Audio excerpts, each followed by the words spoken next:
Mega Man 7? It's a legit question. I mean, you see, I was going to do a regular review of this game, but then, of course, to hell with it, right? I mean, we love Mega Man, and unfortunately we just don't see a lot of him anymore.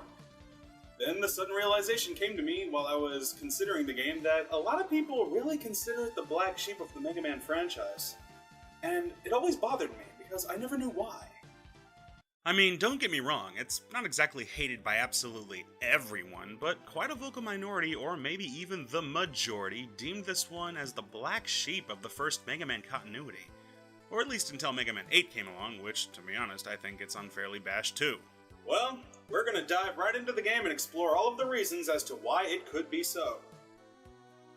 Now up to this point, the Mega Man series had been faithful to only the Nintendo Entertainment System, with 6 of their titles being exclusively made for it. But once the 16-bit generation came around, it was time for an update. A necessary one at that. Each Mega Man game at the time tried to update each game gradually a little, allowing for more diversity, such as Mega Man charging his Buster Gun, being able to slide, and introducing new characters. And Mega Man 7 is absolutely no exception. One major difference that defied the formula, though, was the introduction. Mega Man games started to have intro cutscenes before the start menu that would explain why you're once again assassinating more Robot Masters. You push start and bam, you're ready to go. Select an enemy and have fun. 7 was a bit different. After pushing start, you're greeted with, yep, an intro stage. A great idea in theory, and very welcoming, but even I will agree the execution was a bit too ambitious. Because you don't immediately get to control Mega Man. No, you have to sit through a very long and drawn-out cutscene.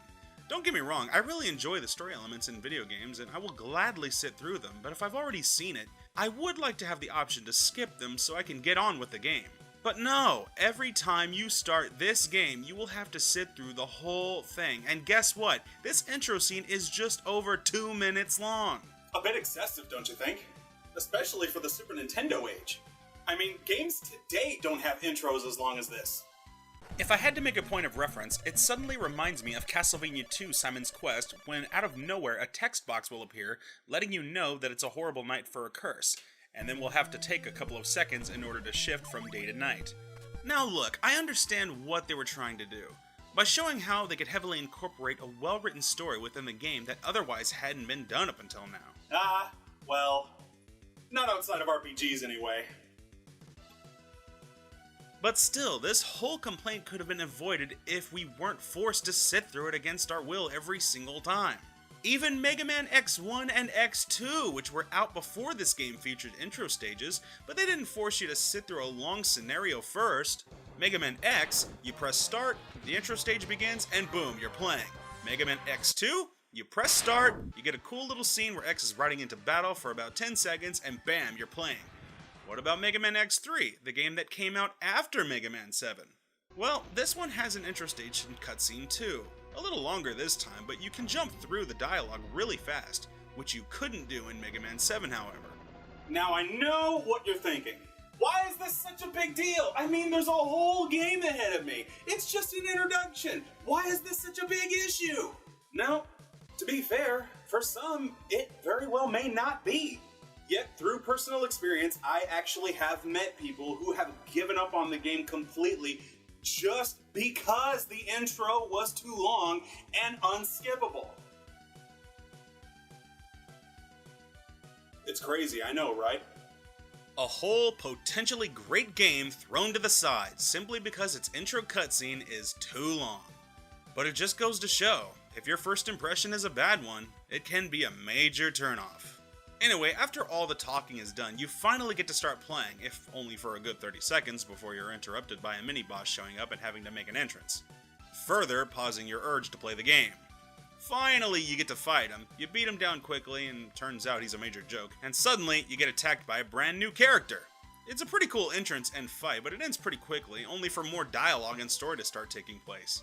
Now again, I don't mind it much at this point, but definitely recognize how this is a pretty substantial issue for the non-patient gamer out there. So finally, after all of this is done, you're given the option to select 4 levels and begin your adventuring. This, for me, is fine, but this could potentially be another complaint as you're limited to only 4 levels from the get-go, whereas in just about every other Mega Man game ever made, you have the whole roster of villains to choose from.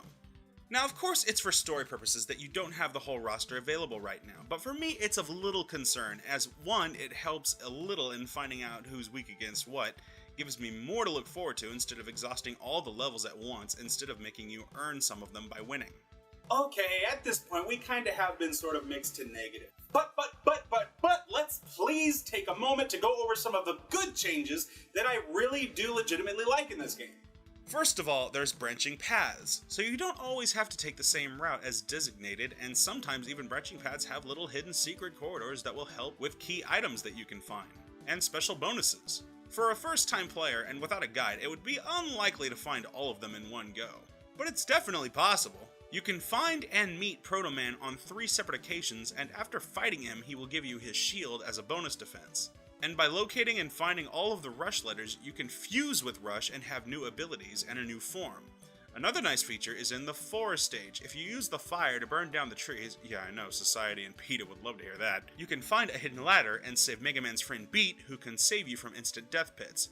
And lastly, in between stages, you can purchase items to help you last longer by talking to Otto, and after finding his missing bull, will upgrade the quantity of items he sells, as well as decrease the prices. So as you can see, there are a lot of really neat things that Mega Man 7 does really bring to the table. And these things do enhance the enjoyment that you will get out of a standard Mega Man game. Well, instead of just completing, stages until you were finished and then you move on to the next one. You know, even in the visual department, I really liked the game. It's nice, bright, colorful, and as usual, has a rocking soundtrack to back it up. Another minor nitpick others may have, and, well, I certainly can't argue with it, is that it's definitely one of the harder Mega Man games out there, and I think it's because of the final boss fight with Dr. Wily. This fight is not only long, but Wily has definitely upgraded his armor, because no matter what you hit him with, it barely tickles him, and you just gotta keep repeating his cycle until either you manage to beat his first form, or he takes you out. Oh, but the hardest fight is his final form. I really hate this fight, as it can potentially guarantee that without any E-tanks to support you, you are screwed. Wily randomly appears in areas of the screen and fires off 4 different energy blasts, and let me tell you, dodging these things is very luck-based. Every once in a while, they may be in a position for you to avoid them, but 9 times out of 10, you're taking the hit. And these suckers can hurt, and nearly drain a quarter of your health. But as for Dr. Wily, once again, barely anything damages him. Your best chance is to use the Spring Shot charged attack and or the Freeze Blast. But even that's not a guarantee. While they are more effective than anything else you have, you're still banking on the game not being cruel and giving you the worst randomizer as to where Wily will appear and what attacks he'll use.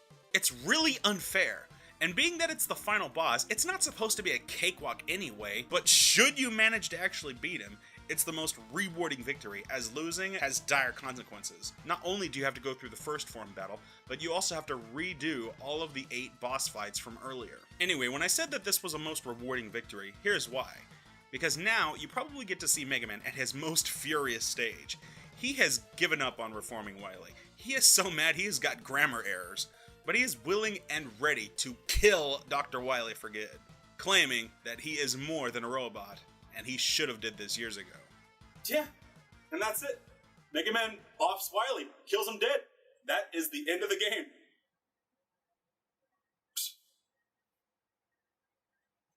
Okay, so as much as we'd like to say that'd be the true ending, the fact is, just before Mega Man tried to murder Dr. Wily, which I would argue he'd get away with, Trouble and Bass bust in and manage to bolt before they find out that hell hath no fury like Mega Man when he's pissed. And, well, that's the real ending of the game, accompanied by a real badass image of Mega Man walking away from the debris. So after all is said and done, why is Mega Man 7 hated so much and considered the black sheep of the Mega Man franchise, and or possibly a blight? I don't know. Honestly, I really like the game. Do I acknowledge the nitpicks and probable flaws it has? Oh yeah. I myself am not a fan of the prolonged dialogue we had no problem speeding through 2 games ago. Yeah, it's annoying in the beginning, but that hardly messed up the game for me. However, it's true. I know people who just for the intro being long have quit the game right then and there. That is kind of amazing to me. But then again, maybe everyone hates it because it's not 8-bit. Those people exist too. Lord have mercy, I had people say horrible things to me, all because on my top 20 Mega Man games list at the time, there were no 8-bit Mega Man games on the list. I know, weird, right? Even I thought I would have had at least one. But hey, my favorites shift all the time. But you know what? Play Mega Man 7 for yourself. It's a really good game despite the interesting word of mouth. People do indeed have different reasons for disliking it and or liking it. But you know what? You be the judge for yourself. You might be surprised. I'm pretty sure you will. Thank you guys so much once again for watching the Brotherhood of Gaming video game show. We hope you enjoyed our look back on Mega Man 7 and all of its falls or possible misunderstandings. Until next time, you can subscribe for more greatness from our channel, and we will see you next time, Internet.